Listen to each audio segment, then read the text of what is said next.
베드로와 요한이 예수님의 이름으로 못 걷는 자를 고치고 난 다음에 많은 사람들의 주목을 받았습니다.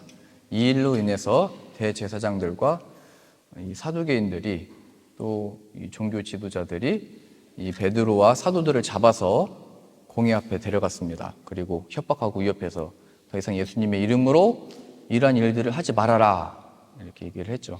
그 속에서 베드로는 우리가 하나님 앞에서 너의 말을 듣는 것이 옳으냐, 하나님의 말씀을 듣는 것이 옳으냐, 우리는 보고 들은 바를 말하지 않을 수가 없다. 우리는 예수님의 증인이요 하나님의 나타내신 이 일을 예수님의 이름으로 계속 행할 것이다. 이렇게 담대하게 말했습니다.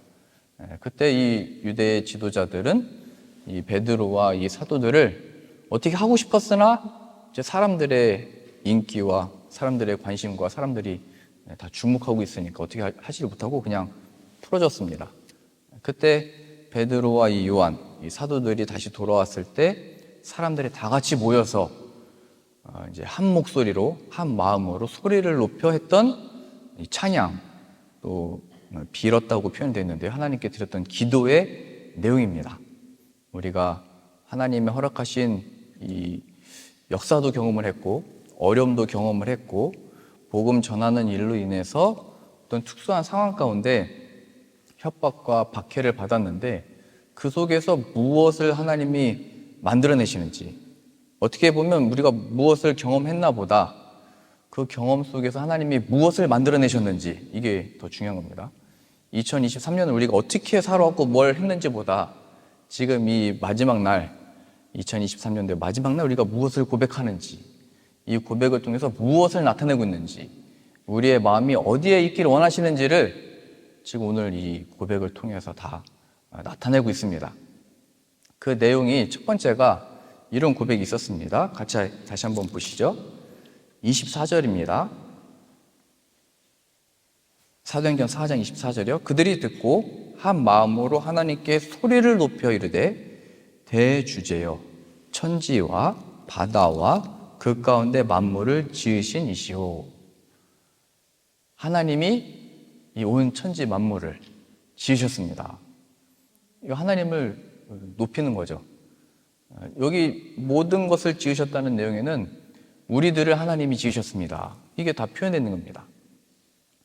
좀 더 쉽게 얘기하면은 지금 펼쳐지는 이 모든 상황들이 하나님이 지으신 이 만물 가운데 하나님이 인도하고 계시고 하나님이 뜻하시는 대로 지금 이루어지고 있습니다. 이 고백을 하고 있는 겁니다. 우리가 박해를 받고 있으나 하나님의 창조와 그 역사와 인도하심과 이루실 일을 기대합니다. 이게 담겨 있는 겁니다. 이게 어디에 또 표현되어 있냐면요, 이스라엘 백성들이 애굽에서 400년 동안 종살이 하다가 출애굽을 했습니다. 출애굽을 했을 때 광야로 들어갔죠. 그 속에서 모세가 하나님께 말씀을 받아서 적은 게 이 모세오경, 창세기, 출애굽기, 레위기, 민수기, 신명기라고 얘기를 합니다. 그 주어졌던 이 말씀 속에 십계명도 표현되어 있고 많은 율법들이 기록되어 있고 그들의 출생, 아브라함 이야기가 다 담겨 있는데 창세기 1장 1절 가장 먼저 표현된 게 뭐냐면 태초에 하나님이 천지를 창조하시니라, 이 표현이 있습니다. 그러니까 이스라엘 백성들이 우리가 출애굽을 왜 했지? 우리가 이 광야에 왜 있는 거지? 이제 앞으로 이 광야에서 길이 어디고 어디를 향해서 나가야 되지? 라고 하는 그 속에 하나님이 모세를 통하여 주신 말씀은 내가 이 땅을 창조했다. 내가 이 모든 만물의 주권자다. 내가 너희의 인도자고 너희에게 뜻을 가지고 행하는 자다. 이거를 이스라엘 백성들이 모세를 통해서 말씀을 받을 때 처음 듣고 배우고 알았어야 됐던 내용입니다. 그러니까 하나님이 천지 만물을 창조하셨습니다. 이 고백은 지금 광야에서 배우고 있는 거거든요. 이제 그 베드로와 사도들도 박해를 받고 초대교회가 순교자들이 나올 때 이 고백들을 먼저 하고 있는 겁니다. 하나님이 천지 만물을 창조하셨습니다. 이 말은 우리의 상황이 박해를 받든지 위협을 받든지 생명의 위협이 있든지 상관없이 하나님을 우리의 주로 고백합니다. 시인합니다. 인정합니다. 어느 속에서요? 박해받고 있을 때, 힘들 때, 광야에 있을 때. 그 하나님의 목적은 그 하나님을 우리가 시인하는 겁니다. 그 하나님을 인정하는 겁니다. 그 하나님이 나의 주라는 것을 고백하는 겁니다. 잘 보면 그 출애굽 할 때도요, 애굽의 그 종살이를 400년 동안 하고 있었다고 했잖아요. 그때 그 하나님을 인정하고 고백했던 첫 사람은 바로 모세입니다. 왜냐하면 하나님이 그에게 먼저 말씀을 주셨기 때문에.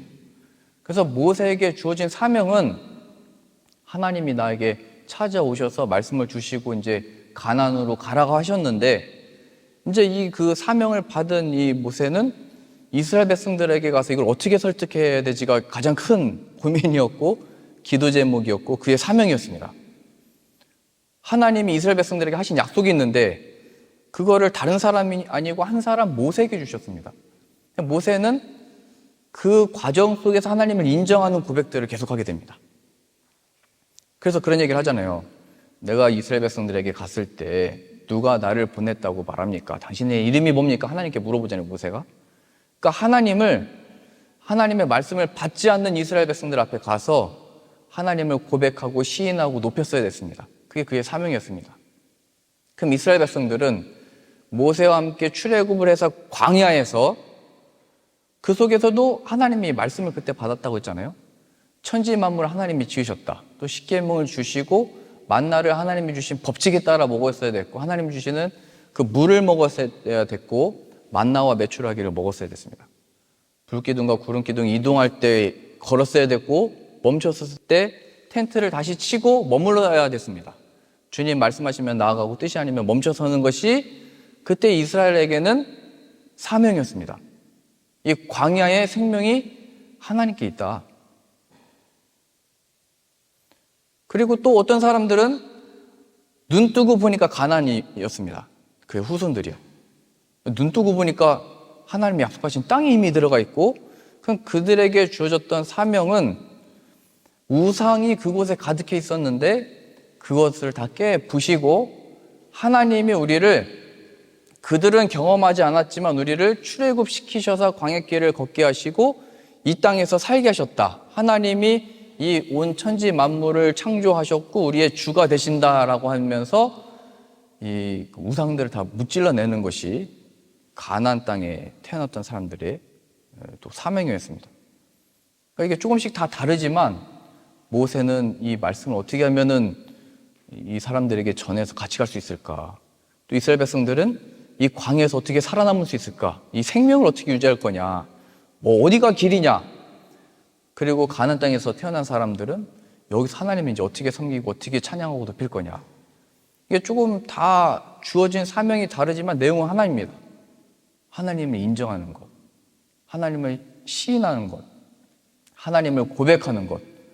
그래서 처음 출발했던 모세도 고백했던 것이 내가 설득할 수 있는 게 아니고 하나님이 재앙을 내리셔서 이 이스라엘 백성들을 이 바로 왕을 꺾으시고 하나님이 설득하시고 하나님이 이끌어내시는 거구나. 모세의 고백이었던 거고요. 이스라엘 백성들은 광야에서 다시 태어나는 겁니다. 애굽의 종이었던 부모들이 우리들의 생명이 아니고 이 땅에서 먹이시고 입히시는 것은 바로 하나님이구나. 그 예수님이 말씀하신 거잖아요. 사람이 떡으로만 살 것이 아니요 하나님의 입에서 나오는 모든 말씀으로 살 것이니라 라고 예수님이 이렇게 말씀하셨듯이 우리의 생명은 하나님 것이고 하나님이 주신 것이구나. 다시 태어난 겁니다. 광야에서 이 사람들은. 그래서 그 고백한 것이 그들의 사명이었습니다. 가나안에 들어간 사람들은 그곳에서 이 땅의 주인, 우리를 보내신 분, 우리를 만드신 이는 하나님이십니다.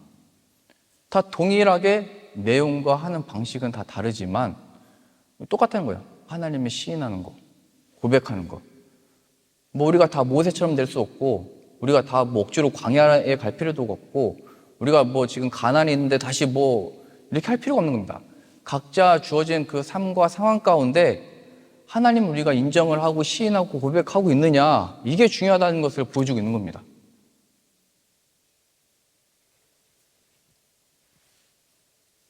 각자 역할이 있고 각자 상황이 있고 각자 주어진 게 있는데 그 속에서 하나님을 인정하고 있느냐.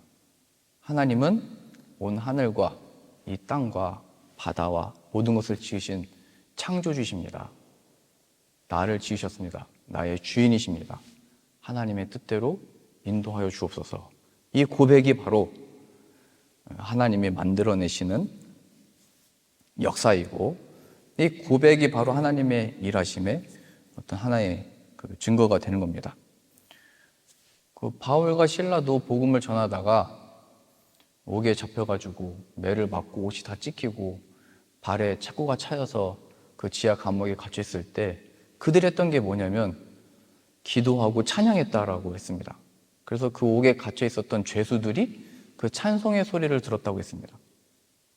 그게 하나님을 시인하는 거죠. 나에게 주어진 이 상황 가운데 이걸 이길 힘을 달라고 하는 게 아니고 그냥 하나님을 시인하는 겁니다. 모든 것을 하나님이 주관하시고 역사하시고 인도하시는 것을 믿습니다.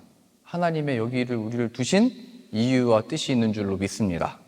하나님을 시인했던 겁니다. 잘 생각해 보면요, 나에게 주어진 그 모든 상황 가운데 내가 싫어질 때가 있습니다. 다른 사람이 뭐 어떻게 말하고 다른 사람이 나를 어떻게 평가하든지 내가 나를 인정하고 싶지 않을 때가 있습니다. 그 좌절해서 쓰러질 때도 있고 넘어질 때도 있고 실증이 날 때도 있고 나도 신뢰할 수 없다는 것을 발견할 때가 오게 됩니다.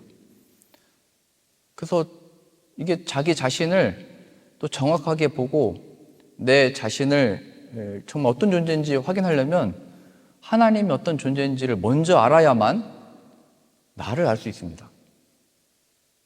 하나님이 나를 지으셨고 하나님이 나를 지으셨다는 것은 나도 나를 받아들일 거기에서 그 믿음이 나옵니다. 연약하든지 강하든지 부하든지 천하든지 귀하든지 멸시를 받든지 성공을 하든지 박해를 받든지 상관없이 하나님의 뜻하심에 따라 나를 창조하셨고 지금 여기 주셨다라고 하는 그 하나님의 인정이 나 스스로를 응원할 능력도 거기서 나오는 겁니다. 그러니까 나 자신을 받아들이는 그 능력도 하나님을 시인하는 겁니다. 다른 사람이 창조한 게 아니잖아요. 다른 사람 원망할 것도 없습니다. 하나님이 나를 왜 이렇게 만드셨나 그 앞에 서야 되는 거고 하나님의 뜻하심 아래 허락하신 내 인생이요 내 삶인 거구나. 하나님의 시인하고 인정하는 것. 이스라엘을 광야로 보내신 분은 하나님이십니다. 그리고 초대교회가 박해받도록 허락하신 것도 하나님이십니다. 그들로 하여금 이것을 통해서 뭘 고백하게 만드는 거냐? 무엇을 이 땅과 이 세상 속에 나타내고 있는 거냐? 하나님을 고백하고 인정하고 시인하는 것입니다. 그래서 우리가 구할 바는 뭐냐면 사도행전 이어서 보세요. 28절입니다. 사도행전 4장 28절. 하나님의 권능과 뜻대로 이루려고 예정하신 그것을 행하려고 이 성에 모였나이다. 주여 이제도 그들의 위협함을 굽어보시옵고 또 종들로 하여금 담대히 하나님의 말씀을 전하게 하여 주시옵며 이게 먼저 나와 있습니다. 그러니까 앞에 빌라도와 이 유대 지도자들이 모였던 것은 하나님이 예정하신 일입니다. 이런 표현이 있는 거예요. 그들을 통해서 부활의 역사를 만들어낼 것도 하나님의 다 뜻하신 바 안에 있었습니다. 그러니까 전에는 이 사도들이 그러니까 예수님의 제자들로 있었을 때는 나 죽고 살아날 거다 했을 때 무슨 말인지를 전혀 몰라서 죽는 일은 없습니다 이렇게 계속 했던 건데 이제 예수님의 부활하심을 보고 나서야 예수님의 죽으심을 직접 보고 좌절도 하고 그냥 인생이 다 끝났다. 그러나 그 속에서 부활을 만들어내신 하나님을 경험하고 나서야 지금 우리가 이 박해를 받는 것도 하나님의 이 크신 일 안에 뜻하심 안에 있다라는 것을 고백하게 된 겁니다. 그래서 그들의 기도는 더 이상 이런 박해가 없게 해주십시오가 아니고 담대하게 하나님의 말씀을 선포하게 해주십시오 이렇게 됐던 겁니다. 하나님의 뜻만이 펼쳐지게 원합니다 이렇게 말하게 해달라고 했던 거예요. 지금 이 박해가 더 이상 없게 해주세요 하는 건 뭐냐면 예수님이 제자들에게 나 이제 죽을 거다 얘기했는데 예수님 죽으시면 안 됩니다. 이렇게 다시 돌아간다는 얘기인 거예요. 하나님의 이 크신 영광을 이루려면 내가 십자가에 지는 길까지 가야 된다 얘기했더니 제자들은 그게 뭔지를 모르니까요. 예수님이 죽으면 다 끝이니까요.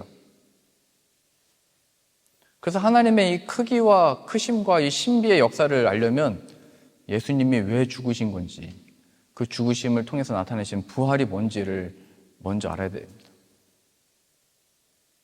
그래서 이 박해와 공고와 핍박과 환난과 천함과 멸시와 세상에 대한 이 위협을 받아들일 수 있는 사람들은 하나님을 인정하는 사람들이고, 죽음에서 부활을 만들어내신 하나님을 아는 사람들만이 그 길을 걸어갈 수 있게 되는 겁니다.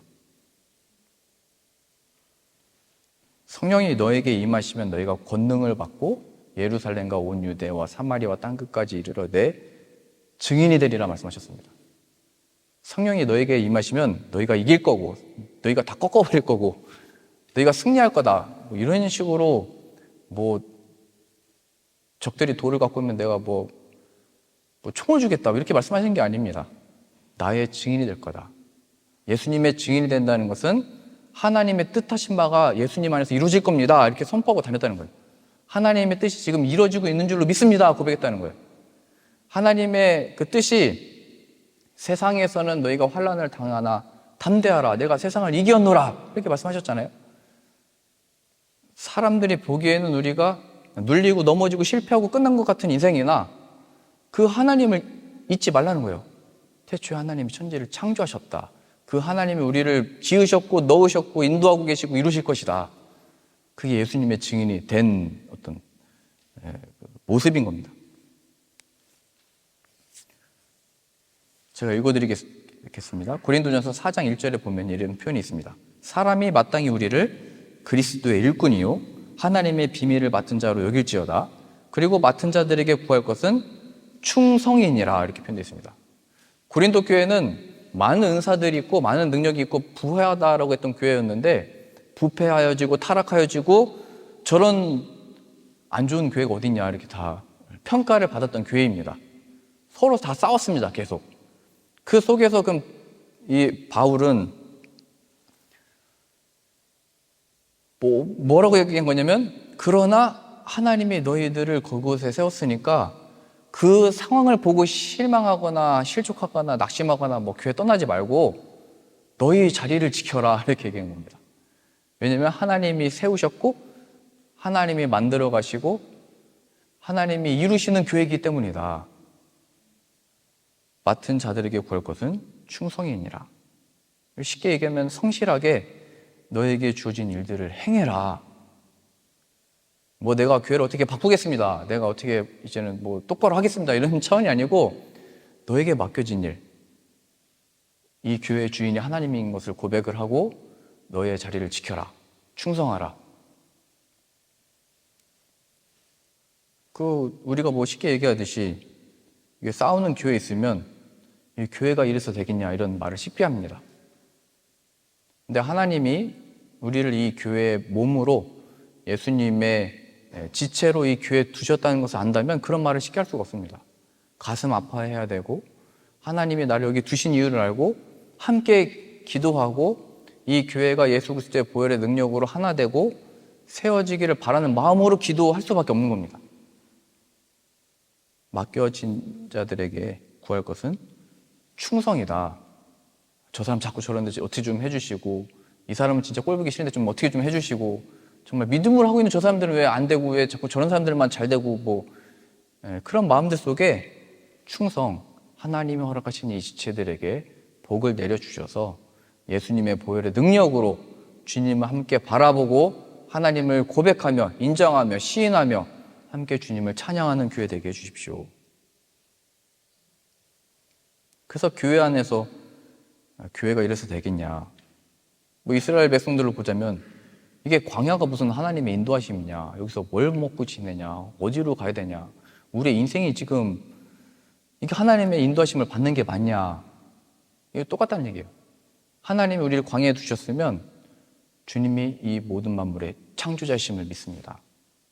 하나님이 나를 여기 두셨습니다. 그 고백을 마귀가 제일 싫어하고 세상도 싫어하고 조롱하고 비난하지만 하나님은 그걸 최고로 여기시는 찬양으로 받으시는 겁니다. 하나님이 나를 지으셨습니다. 그 하나님이 나를 지으셨으니까 다른 사람의 응원이나 기대나 뭐 이런 거 바라지 말고 스스로를 응원하세요. 하나님의 지음을 받은 존재니까 그것보다 값진 게 어디 있어요? 그것보다 보배로운 게 어디 있어요? 그것보다 영광스러운 게 어디 있어요?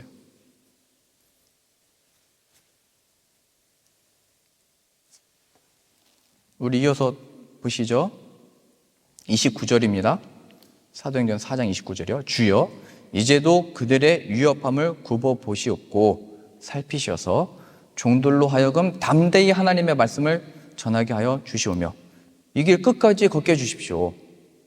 저 사람들의 일을 계속 할 건데 우리는 하나님께 받은 이 사명의 길을 끝까지 걷게 해주십시오.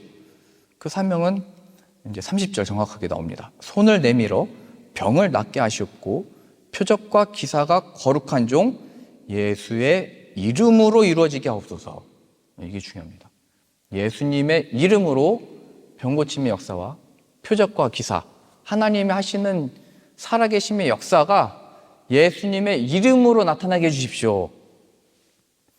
이게 지금 사도들이 변화를 받은 가장 중요한 핵심의 내용입니다.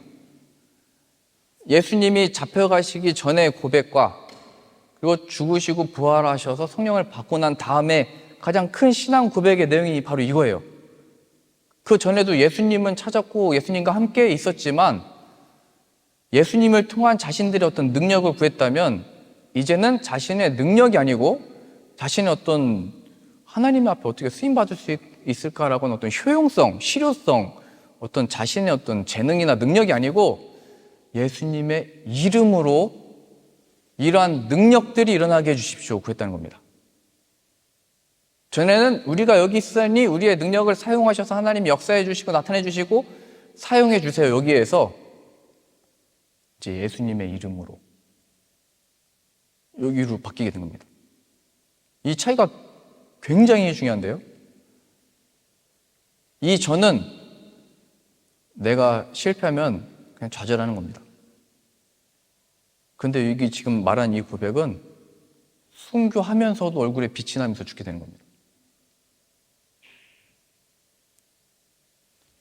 요한복음으로 표정을 보니까 가셔야 될 것 같은데 그 말씀을 더 듣고 싶습니다 이런 표정이셔가지고 요한복음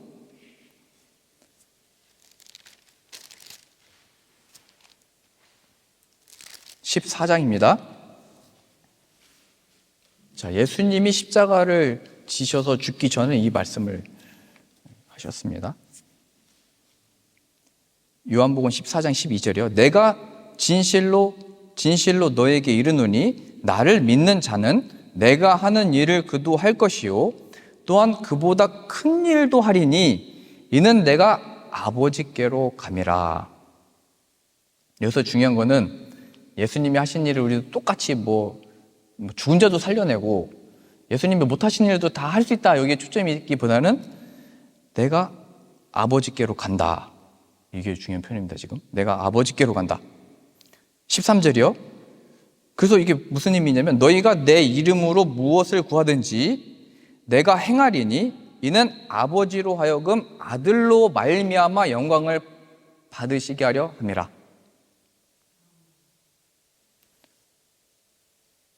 내 이름으로 무엇이든지 내게 구하면 내가 행할 것이다. 예수님은 하나님께 가셨기 때문에 이제는 예수님이 이 땅에 없잖아요. 눈에 안 보이잖아요. 그래서 그 예수님의 이름으로 구하며 행하는 그 자리 속에서 하나님이 역사하시고 나타나겠다는 겁니다. 왜 그렇게 된 거냐면 하나님이 예수님의 이름으로 영광을 받기를 정하셨기 때문입니다. 우리가 아니고 우리는 예수님이 일하시도록 우리를 드리는 것뿐입니다. 그 속에 예수님과 함께 영광을 얻고 함께 그 기쁨을 누리고 함께 그 승리로서 그 아들과 같이 귀하게 여김을 받는 겁니다.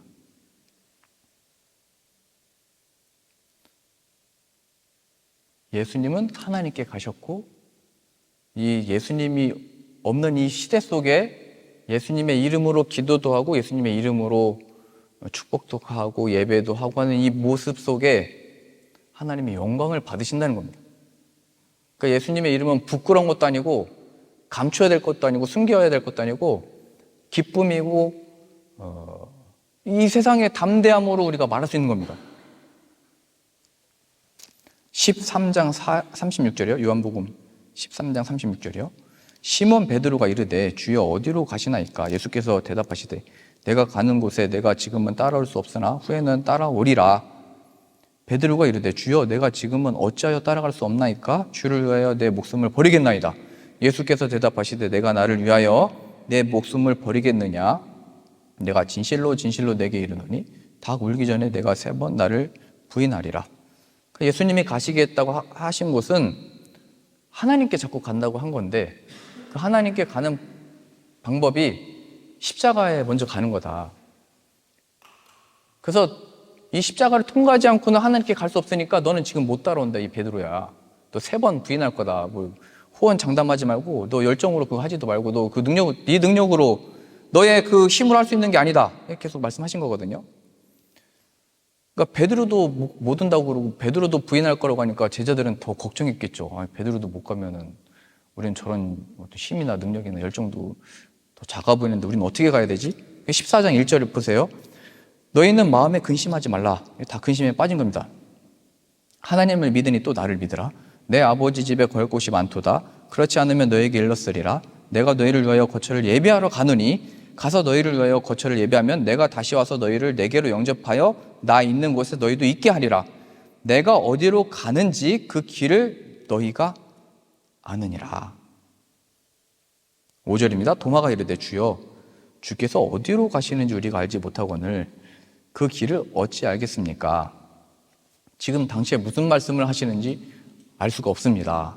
하나님께로 간다고 그러고 또 그 길이 죽는 길이라고 그러는데 죽으면 끝이 아닙니까? 뭐 어떻게 하겠다는 겁니까? 6절 보세요. 예수께서 이르시되 내가 곧 길이요 진리요 생명이니 나로 말미암지 않고는 아버지께로 올 자가 없다. 너희가 나를 알았더라면 내 아버지도 알았으리라. 이제부터는 너희가 그를 알았고 또 보았느니라.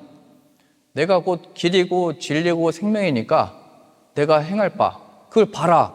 내가 가는 길을 너희들이 봐라 이렇게 얘기했던 건데 모르겠습니다. 계속 얘기했던 겁니다. 우리가 알지를 못하겠습니다. 예수님이 그걸 통해서 뭘 하려고 하는 건지도 모르겠고 그거 해서 우리에게 뭐가 남는지도 모르겠고 그러니 이게 뭐 우리가 방법도 모르겠습니다. 이 방법을 모르겠습니다 했던 거잖아요. 방법. 그래서 빌립이 속 시원하게 이렇게 얘기합니다. 8절이요. 빌립이 이르되 주여 아버지를 우리에게 보여주옵소서. 그리하면 만족하겠습니다. 그럼 하나님을 눈앞에 보여봐 주십시오. 그랬더니 예수님은 나를 본 자가 아버지를 본 자다. 하나님의 뜻이 내 안에 있고 내가 행하는 것이 하나님의 뜻이다. 그 예수님도 여기 오셔서 계속하는 고백이 하나님을 고백하고 있는 거잖아요. 지금 하나님을 시인하고 있는 거잖아요. 근데 제자들은 그거를 어떤 방식, 어떤 방법으로 알고 싶었던 거냐면 그냥 눈에 한번 보여봐 주십시오. 하나님을. 9절입니다. 예수께서 이르시되 빌립아 내가 이렇게 오래 너희와 함께 있으되 내가 나를 알지 못하느냐? 나를 본 자는 아버지를 보았거늘 어찌하여 아버지를 보이라 하느냐? 내가 아버지 안에 거하고 아버지는 내 안에 계신 것을 내가 믿지 아니하느냐? 내가 너희에게 이르는 말은 스스로 하는 것이 아니라 아버지께서 내 안에 계셔서 그의 일을 하시는 것이라. 내가 아버지 안에 거하고 아버지께서 내 안에 계심을 믿으라. 그렇지 못하겠거든 행하는 그 일로 말미암아 나를 믿으라. 12절입니다. 내가 진실로 진실로 너에게 이르노니 나를 믿는 자는 내가 하는 일을 그도 할 것이요 또한 그보다 큰 일도 하리니 이는 내가 아버지께로 감이라. 나를 믿는 자는 이게 중요한 표현입니다. 예수님의 뭘 믿는 거냐면 하나님이 그 안에 계시고 그가 하나님 안에 계시고 그가 바로 하나님이라는 것을 발견하는 겁니다. 그래서 베드로도 또 나중에는 따라올 수 있다는 말씀하시잖아요. 그거는 뭐냐면 하나님이 베드로 안에 들어와 버리시는 겁니다. 하나님이 베드로 안에, 우리 안에 들어온다고 하는 것은 우리들에게 주어진 상황을 문제로 삼지 않고, 나에게 있는 어떤 능력을 문제 삼지 않고, 내게 있는 이것으로 내게 주노니로 나가게 된 겁니다. 예수님의 이름으로 병자들이 낫게 하시고 표적과 기사를 보여주십시오. 예수님의 이름이 나타나게 해주십시오. 바로 고백이 이렇게 바뀌어버리는 겁니다. 이건 어떻게 바뀔 수 있는 거냐면, 우리가 그냥 할 수 있거나 우리가 기도원 들어가서 수련하고 수도원 같은 데 들어가서 기도해서 받는 게 아니고 하나님이 우리 안에 오셔서 이루어지는 겁니다. 나에게 주어진 이 상황 가운데 함께 계신 하나님이 허락하신 일들이고, 함께 계신 하나님이 인도하고 계시고, 함께 하신 하나님이 이 상황을 통하여 나로 하여금 하나님을 시인하고 고백하도록 하셔서 예수님의 이름으로 승리케 된 증거를 나로 삼으십니다. 나. 예수님이 죽음에서 부활하셨습니다 라고 하는 내가 바로 하나님의 살아계심의 증거자들로 서 있게 된 겁니다. 그런 의미에서 우리들에게 주어진 그 모든 삶들 가운데, 모든 일들 가운데 하나님의 허락하신 승리는 이 하나님을 시인하고 고백하는 겁니다. 태초에 하나님이 천지를 창조하셨습니다. 그 하나님이 나를 지으셨고, 지금은 모세로 보자면 아무도 이걸 따를 것 같지 않은데 내가 이 소명을 받고 이 사명을 가지고 가는 그 길 속에 두려움이 가득하지만, 그래서 계속 욕을 먹은 거잖아요. 너 모세 가만히나 있지, 너 때문에 지금 더 힘들어졌다. 이스라엘 백성들이 계속 그렇게 얘기를 했던 거잖아요. 그 속에서 그로 하여금 하나님을 시인하도록 그를 훈련시키시고 인도하셨던 것이고, 이스라엘 백성들로 하여금은 광야에서 이 말씀 따라 순종하는 것이 우리에게 생명을 주신 이유구나, 가장 순결하게 창조가 돼버린 겁니다. 하나님의 말씀을 따라서. 그리고 가나안에 들어갔던 사람들은 이 땅, 새로운 땅, 우리들에게 주어진 이 땅이 그냥 주어진 게 아니고 광야길을 지나 하나님의 약속의 성취구나, 예수 그리스도가 우리의 삶의 이유고 목적이고 하나님이 이루신 일이구나를 알아 그 속에서 우상을 다 멸하고 하나님을 경배하는 자리로, 하나님을 섬기는 자리로 서 있게 된 겁니다. 모든 가나안 땅에서의 자랑도 우리가 이 성을 얻었다, 우리가 이 소출을 얻었다, 그게 아니죠. 출애굽을 하나님이 종에서 자유를 우리들에게 주셨고, 광야길을 먹게 하셨고, 이것을 허락하신 그 하나님을 높이는 자리로, 하나님을 섬기는 자로 우리를 두신 겁니다. 그래서 우리가 지금 모세처럼 사명을 받았든지, 광야길을 걷고 있든지, 아니면 가나안에 있든지, 제가 볼 땐 이 모든 걸 우리가 함께 하나 된 공동체로 함께 훈련을 받고 있거든요. 그 속에서 하나님을 인정하고, 하나님이 나의 주님이시고 하나님의 뜻하신 대로 이끌어 주옵소서 함께 구하며 그 은혜들을 누리는 저 여러분들 다 되실 수 있기를 바랍니다.